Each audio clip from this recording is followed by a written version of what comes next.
Alright viewers, welcome to my YouTube channel. In this video today, I'll be addressing this question: does admission deferment, does it translate to visa denial? That is the question I get asked a lot, and I feel this is a community we build together. Let me talk about it because I could be addressing the concern of somebody out there. Alright viewers, welcome to my YouTube channel. As always, I remain my humble self, MC Bernardino. I feel so excited as always. This is Canada Reality, where I dish out content for those that are in Canada and those that are aspiring to migrate into Canada. If this is your first time on this YouTube channel, please, like I always do, hit on the subscribe button, turn on the notification bell so that anytime I drop a video, you get notified and you'll be among the first to get it. And if you enjoy this video, it doesn't cost you anything. Hit on the likes button, and please do not forget to share this video with whoever you feel will benefit. Alright, so like I said, some few weeks ago I did a video for those that applied for September admission, and I haven't gotten the feedback from IRCC that they should defer their admission to January, which is the next admission, the winter 2022 admission. And based on that video, I got a lot of feedback, people asking me a lot of questions, and one of the pertinent questions they asked was that if I defer my admission, does that mean that my visa will be denied? And that is what I'll be addressing in this episode today. So I make bold to tell you that it's a capital no. Deferring your admission doesn't translate to a visa being denied. I can tell you categorically, I know of 2 or 3 cases now, people that told me that they deferred their admission just like I told them, and few weeks after, IRCC got back to them and they requested for their passport. That is a good news, and that shows that visa admission deferment doesn't translate to visa denial, because in the first place, IRCC that you submitted your visa to, your study visa to, they did not even know that you have deferred your admission. They are still working based on the application that you submitted initially. So if everything goes well, you will still get your visa, except as they found you wanting. So I hope that clarifies that part in your mind. And also, as a follow-up, some people go back to me telling me that, oh, I tried to defer to January, but the program that I'm looking for in January is not available. Do I go to May? Yes. I mean, that is an emphatic yes, because all you have to do is that if you know that January, just like I said in that video, for some of you that have not seen that video, I'll be linking it in video description. So just like I said, that September admission is the most encompassive admission in the whole of Canada, and that's when schools have a lot of programs for applicants to apply for. All courses are available. January is just like a secondary application. It's just like a backup for those that could not meet the September admission. January is just something for them to fall back on. So that suffices to say that January admission all courses are not available. So the course that you chose in September might not be available in January. It might not even be available in May. So all you have to wait for is to wait till September of the next year. That is a long time. I know of somebody that actually told me that is her case, and what I told her was that she should just defer it to September next year. Or another thing she can actually do on the other side is that she should look for another school that offers that program that she wants to study, and look for a January 2022 admission. So now addressing the next concern, which is, oh, I defer my admission to January, and now they've requested for my medical. How do I keep them up to date? What do I do? So in this case, all you have to do is very simple.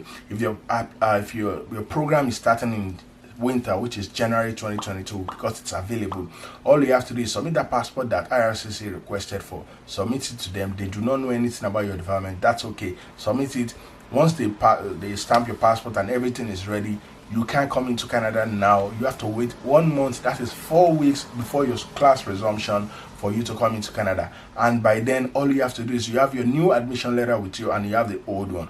Hold on to it, put it in your document, get your ticket ready for December, sometimes in December, because the school starts mostly first week in January. So get everything ready, and the moment you come into Canada, when you get to the border, when you get in here, they ask those information. Because some of this document they have it already. They ask, and you can just show them and prove it to them right there. Let them know why you defer your admission was because you've been waiting for the visa, and school class have resumed. School they were asking you what's going on, and that was why you defer your admission. This is the new admission letter. This is the old one. This is the stamp passport from IRCC.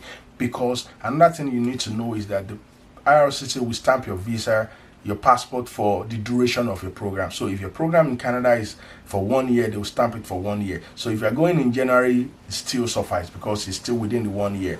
So, and if it's a 2 years program that you're coming in for, your passport will be stamped, your study permit will be valid for 2 years. So that means that for January, you can still come in, but all you have to ensure is that you have to make sure you come into Canada nothing less than 4 weeks before your program starts. So that addresses the question, well, if you get your passport stamped now, can you go into Canada in October or November? No, you can't go in. The rule stipulation is that it has to be 4 weeks before the commencement of your program. All right, viewers, do you find it very interesting? Do you still have any follow-up question that you're not clear of, that you're clear about, you want me to shed more light on it? Please drop those comments in the comment section, and if you enjoyed this video, please smash on the like button.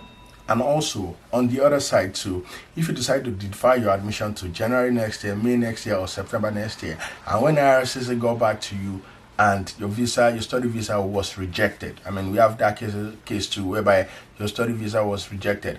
Yes, like I said in the other video, that gives you more time. So what you can do is, because definitely when IRCC reject your application, the state is clear in the rejection letter that you can reapply. You can reapply. So what you have to do is you have to reapply. But before you reapply, go through those reasons for the rejection. If it's possible, if you have time, request for a GCMS note. How do you do that? I have a video on that. You can actually check my playlist. Request for a GCMS note. The GCMS note, what it's for is just to make sure the visa officer, when you request for it, to make the visa officer give in details the reason why they reject you. You know, when you get the rejection letter, they just state in bullet points why you are rejected. But when you request for the GCMS note, rather, they go into more detail on why your study visa was rejected. So you can do that, so that it gives you the opportunity to know in detail why your study visa was rejected, so that when you want to reapply, you know how to readdress that and get it right on the second trial. Okay, viewers, I hope you actually understood the video that I brought for you today, stating clearly and emphatically that deferring your admission doesn't translate to visa denial. No. We've seen cases whereby so many people did that, they got the visa right, and in few cases too, they got it wrong by their visa being denied. So simply saying that deferring your admission has nothing to do with visa being denied, because IRCC officers do not even know in the first place that you defer your admission in the school. So if you have any question, drop it in the comment section. Till I come back to you again on this YouTube channel, stay safe and see you in Canada very soon.